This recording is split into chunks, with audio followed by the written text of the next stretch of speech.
Hey everybody, in this video we're talking about why the Fed has set an inflationary target of 2%. Why not a little bit lower? Why not a little bit higher? Now, before we get into it, I want to first warn you guys that, hey, there's going to be a lot of economic topics covered in this video, which I hope you see as a good thing, okay? It's going to allow you to flex your economic muscles here, okay? And so we're going to go over a lot of different concepts, and that, again, should be a good thing for you, but it might mean you need to watch this video twice to fully get it. Now, the next thing, again, before I get to why did they not go with a target that's a little bit lower or one that was a little bit higher, I want to cover two things about the inflationary target. The first thing is the Fed does not have to set an inflationary target at all. They do not, okay? In fact, they did not for the vast majority of their history. They didn't start to set an inflationary target, at least explicitly announcing it as part of their framework until 2012, which is 12 years ago. So it wasn't until 12 years ago that the Fed said, hey, we have this inflationary target and it is going to be 2%.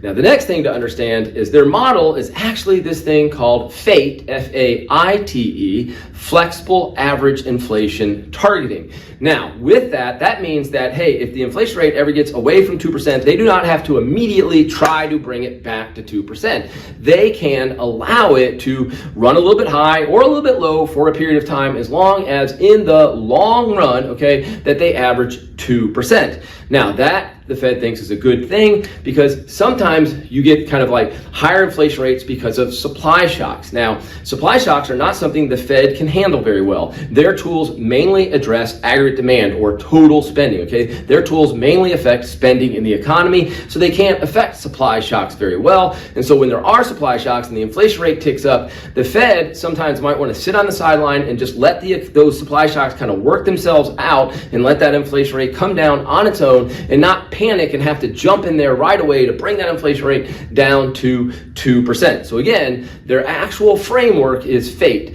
F-A-I-T-E, Flexible Average Inflation Targeting, allowing them to deviate from their target for some amount of time without kind of panicking, if you will. Now, let's go to what we are doing in this video, which is why not lower, why not higher? Let's talk about why not lower. Okay, the first thing is I think somebody would probably say is, hey, look, Congress has given a mandate to the Fed, okay? They have legislated this, okay? This is law that, hey, Fed, you need to shoot for price level stability. Now, when we hear that term price level stability, I think if you ask the average person, they'd say, oh yeah, that's a price level staying the same, okay? That would be a stable price level. Now, that is not the goal because a price level staying the same is 0% inflation rate. And the problem with a 0% inflation rate, it is too close to deflation, which is a negative inflation rate. You see, guys, the Fed understands that their inflationary target is just that. It is a target. There is no way they're going to be able to make the inflation rate be what they want it to be every single month. It's going to kind of go sometimes below their target, sometimes above their target. And if your target is 0%, that means you're going to have times that you are below target, which means deflation. And the Fed and most economists, not all, do not like deflation, okay? They see deflation as a major drag on the economy. Deflation creates major problems. And why is it a major drag on the economy? It reduces spending. It creates a drag on spending. And hey, guys, something we love to say here at Econ Busters is less spending gives you less production, gives you firing, okay? That's right. It can create a very recessionary environment, all right? So why does it create a drag on spending? Why does deflation create a drag on spending? Because deflation means price levels going down. And if you're looking at a purchase that you can delay for, say, 3 months, 6 months, you probably will delay it. And here's the thing, guys. By delaying it, you're going to create more deflation. And here's the next thing is after those 3 or 6 months go by, if you can still delay the purchase, you'll be very tempted to delay it again. Again, why would you delay these purchases? Because every time you're thinking about purchasing it, you would think to yourself, hey, if I just wait 3 or 6 months, the price is probably going to be lower. That's right. That's what deflation is all about. So again, deflation creates a drag on spending. To kind of bring this point home, I like to say this to my students. If I was to go to the Grand Canyon with my 6-year-old daughter, what I would not do is I would not walk up to the edge of the Grand Canyon and say, hey, sweetheart, look out there. Come on, get really close to this edge so you can get the best view you possibly can. No, I would not do that because one more step is really, really, really bad. So what I would do is I would take 2 giant steps back away from the edge and say that's as close as we are getting, okay? So again, 0%, just too close to deflation.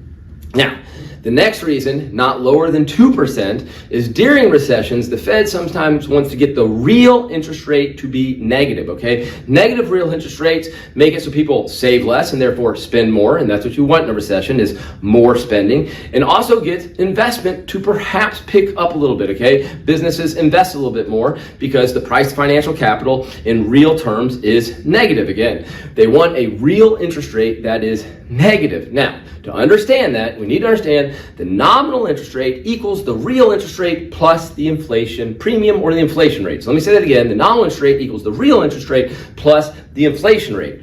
Now, we live in a nominal world, okay, so we need to understand that. All the interest rates that you generally hear people talking about are in nominal terms, and what we will not accept is a negative nominal interest rate, okay? I know it's a little bit confusing. The Fed might want to create a negative real interest rate, and people will accept a negative real, but what they will not accept is a negative nominal interest rate, okay? What people will not accept is lending out their money or giving their money to somebody else as, to save it for them, and then allow that person to give them less money back. I'm not going to give you $1,000 for you to give me $950. That's a negative nominal interest rate. We will not accept that. We will lend money, even with a negative real interest rate, as long as the nominal interest rate is 0 or positive. Just a little bit positive can get us to lend money, okay? Now, why is that, okay? As long as when I give you $1,000, you give me more than $1,000, I might take you up on that positive nominal, okay? So what this means is we have what's called the zero bound, and the zero bound refers to the nominal interest rate. Again, the nominal interest rate's not going to go below 0, okay? If our inflationary target was 0%, okay, well, what would that mean, okay? Well, the lowest we could get the real interest rate would be 0. Why is that, okay? Well, if the inflation target is 0% and the lowest I can take the nominal interest rate is 0%, so I got a 0% nominal, the inflation rate or inflation premium is 0%, well, what does the real interest rate have to be? It would have to be 0%. I couldn't get the real interest rate to be negative. It would not be possible if my inflation rate target or my inflation rate in the economy was 0%. Now you might say, well, why not 1%? Okay, great. Inflationary target of 1%. Well, during recessions, usually the inflation rate might tick down a little bit, so you'll start getting close to 0. But again, that means the lowest that you could possibly get the real interest rate would be negative 1%. And that is, again, by setting your nominal at 0, okay? And you might have a real hard time really getting to negative nominals, especially for things other than, say, the Fed's benchmark interest rate, okay? So again, we want to get that real interest rate sometimes very low, even into negative territory. And what allows us to do that is a positive inflation rate. So to finish this out, inflation rate of 2%, nominal interest rate, I take it down to its lowest bound, which is 0. So I take the nominal as low as I can, 0. I've got inflation rate positive 2%. My real interest rate can be a negative 2%. So there I go. I've got my real interest rate to be negative. All right. The next one, building off of what we just did, is liquidity traps. That's right. We're going to go over liquidity traps real quick, okay? So I've got a loanable funds market. This, for some of us, this might be a little bit difficult if we haven't covered this yet, okay? Loanable funds, we're just lending funds, lending financial capital. You've got suppliers. Those are your lenders of loanable funds. Your demanders, those are your the borrowers of loanable funds. Think of this as businesses needing financial capital to go spend on investment projects. Think of this as households and households saving money. So when they save money, they supply. When businesses go use financial capital to do business projects, they demand loanable funds, okay? So this is what we've got. Got the real interest rate right here. Now, a recession hits. What do households tend to do during recessions, okay? They increase their supply of loanable funds. They save more because they're nervous. They spend less, save more. So we get this increase in the supply of loanable funds. Now, what happens with business investment, okay? Business spending, okay? That decreases. Like businesses generally don't want to invest much when recessions hit. There's not demand for their products. That's not a time to go expand their production. And so we see investment usually drop off significantly, okay? So there is my demand for loanable funds, okay? So business investment, that's that one. Savings, that's that one. Savings increases, business investment decreases.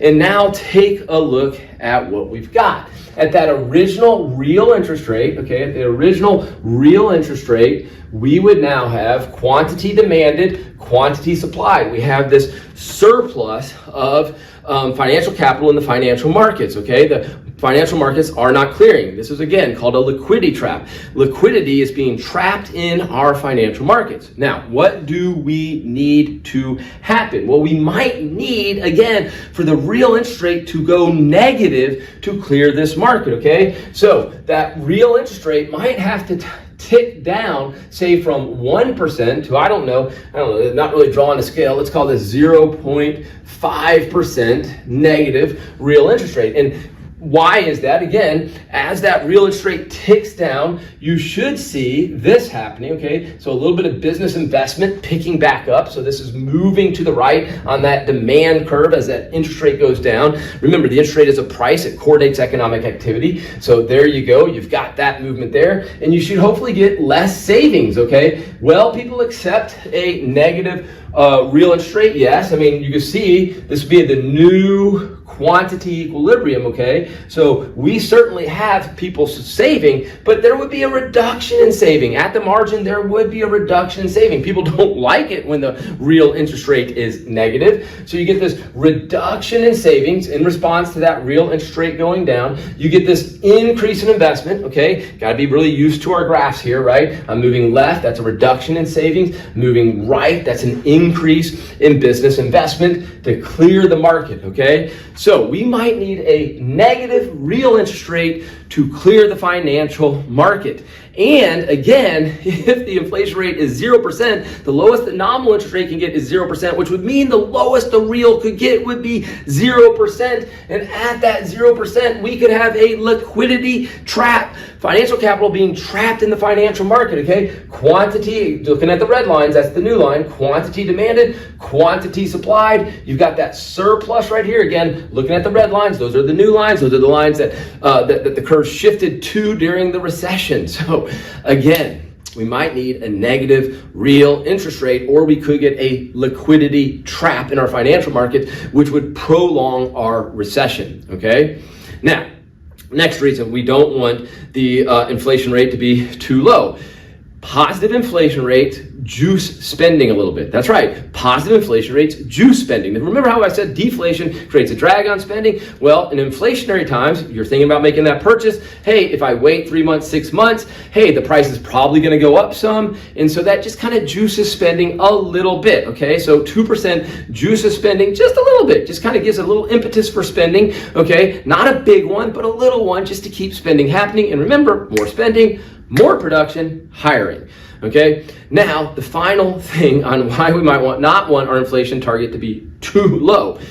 During recessions, okay, we want to allow businesses, a little bit weird, allow businesses to give cuts in the real wage. That's right, cut wages, cut the real wage of their employees. Now, again, we live in a nominal world, okay? People generally, psychologically, will accept a lower real wage as long as their nominal wage is not going down. That's right, especially if their nominal wage is actually going up. If their nominal wage goes up and their real wage goes down, they seem to accept that, okay? We live in a nominal world. People really do focus on nominal variables, probably more than they should. And so if you don't follow me, let me just kind of explain that. Inflation target of 2%, right? Well, I can give you, and let's say that's the inflation rate, that's the target, and that's the inflation rate. I can give you a 1% increase in your nominal wage, the dollar amount of your wage, and I'm actually giving you a pay cut in real terms, because if I give you a 1% increase in your nominal wage, pay you 1% more dollars, but prices are going up by 2%, that's your inflation rate being 2%, your real wage is actually going down. So again, businesses can give cuts in the real wage, okay, during these recessionary times when they might need to do so, without giving a cut in the nominal wage, okay?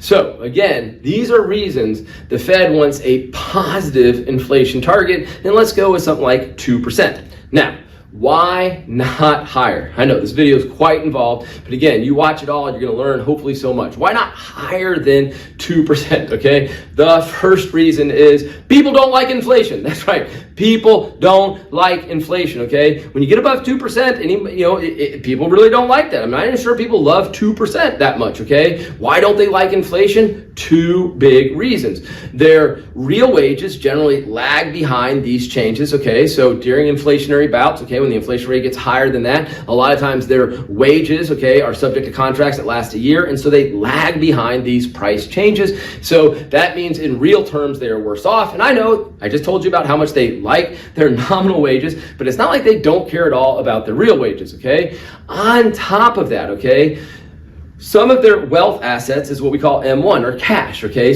Basically the currency they hold and what's in their checking account or demand deposits, okay? Their checking accounts, all right? That stuff, okay, usually gets very small interest rates or no interest rate at all, right? The currency you hold gets no interest rate at all. So when the inflation rate ticks up, the real value of their M1 assets, again, their cash, the stuff they have in their checking account and their currency, the real value of that wealth goes down. So again, that's problematic. So people don't like high inflation. And why don't they like high inflation? Their wages lag behind and that hurts them. And their wealth, at least their wealth that is held as cash, okay, is going to go down. Two reasons they don't like inflation. So again, we don't want to get too much higher than 2%, okay?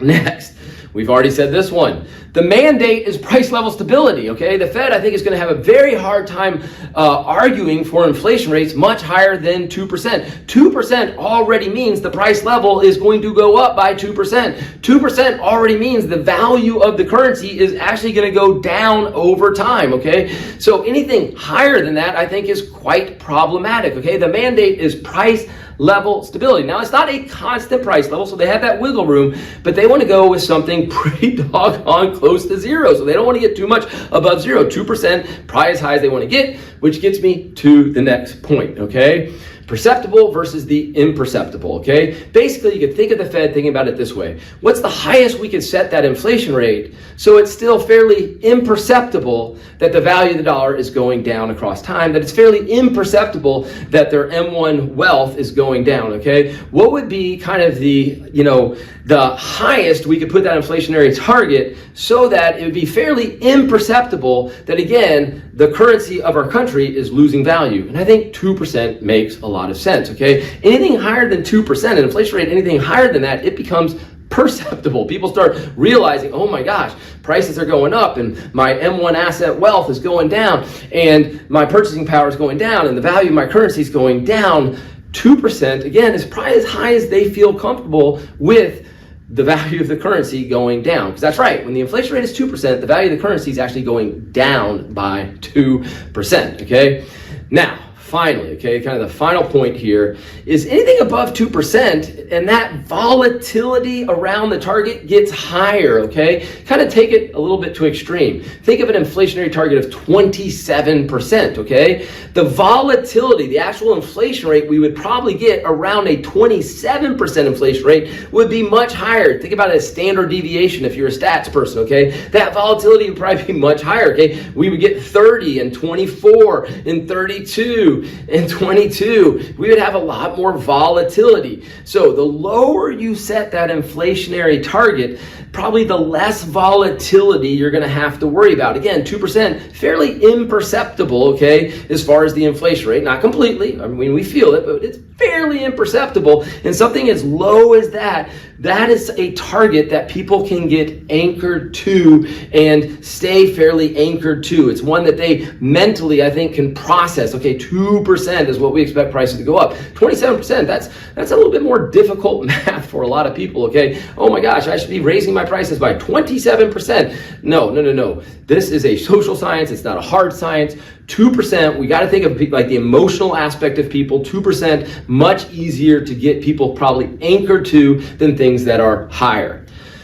Whew, I don't know if you stayed with this video. That was a lot. Okay, again, I think you're probably going to need to watch it twice to get everything we covered. But again, we here at Econ Busters, we actually think 2% makes a lot of sense, okay? We think there's reasons not to go lower and there's reasons not to go higher, and I can totally see why kind of the consensus view would have 2%, okay?